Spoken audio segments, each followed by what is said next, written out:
Non abbiamo tantissimo tempo, quindi faccio brevemente le presentazioni, una domanda e poi lascio il board della Film Foundation, Martin Scorsese. Patrizio Di Marco, presidente della sua carriera.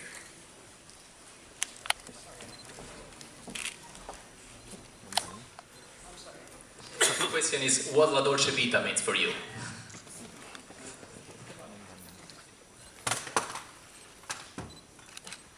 La Dolce Vita, for me,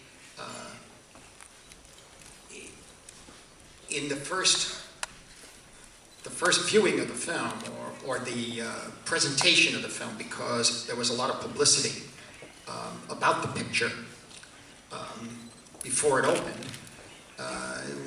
In my mind, it's there are movies in cinema before La Dolce Vita and then after La Dolce Vita. La Dolce Vita breaks all the rules.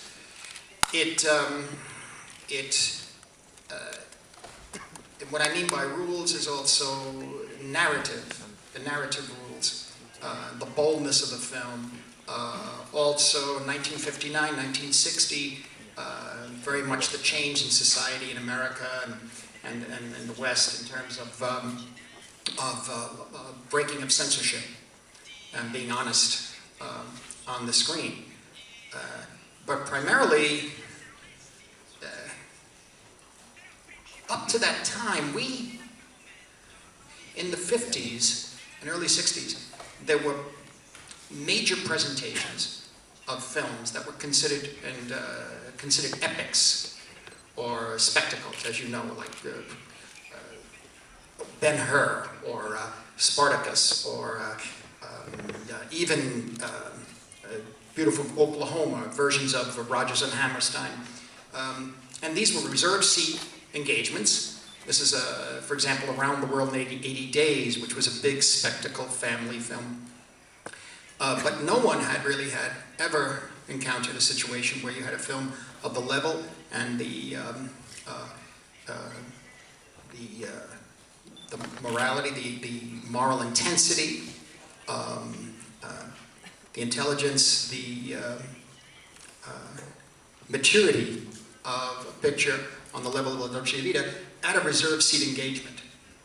This was such a special event that it moved cinema further. I mean, yes, at the same time there was Ingmar Bergman and L'Avventura and other films, but this brought a kind of, this leveled the playing field for commercial cinema all throughout the world, internationally. It was a major change, and then, beyond that, the change really was about Fellini, and it was the definitive moment of the Fellini-esque, which one can say, well, Raphael painted one way, Michelangelo another, Da Vinci another, Caravaggio another. Well, this is Fellini now. This is, when you see a Fellini film, when you see a Fellini film, a themed film, this is what he does. This is what he does with light and shadow. This is what he does with people in the frame. This is what he does with camera movement. And all of it began on this picture, but primarily it was very interesting. And I think some people didn't agree with this, but there's no story. There's no plot. And the film is an epic length, 3 hours.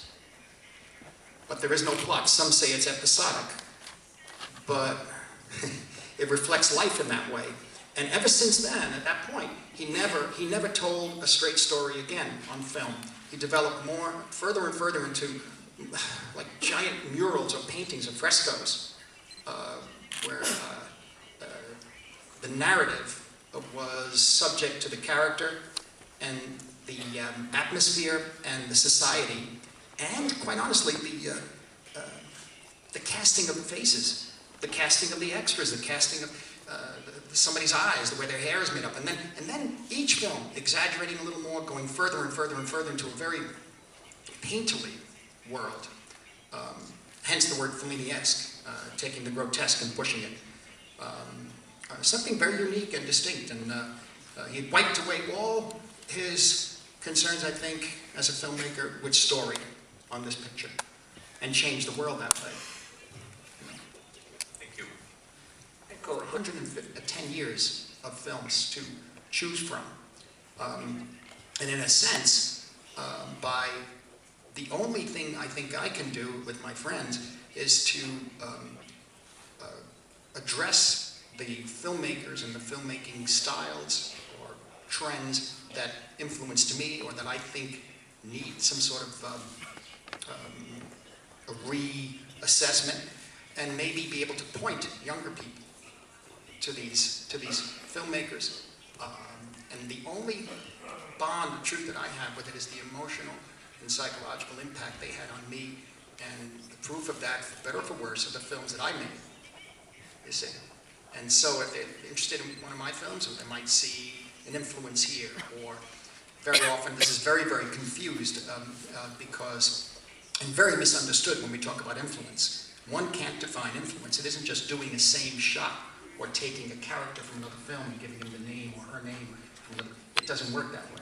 Influence can't be defined, and hence the film I tried to make on Kazan, which is purely ephemeral, something that can't be really expressed in words.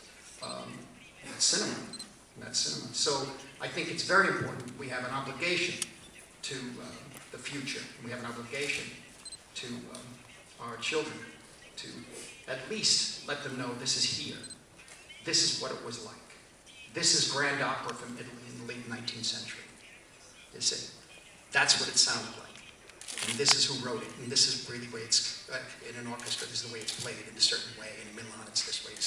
That sort of thing. I mean, you have to make the brain has to be preserved, I think, unless you're not interested in preserving the culture. That's a different aspect. That's a different issue. And we can go on and on about that, but that's the passion I have for it.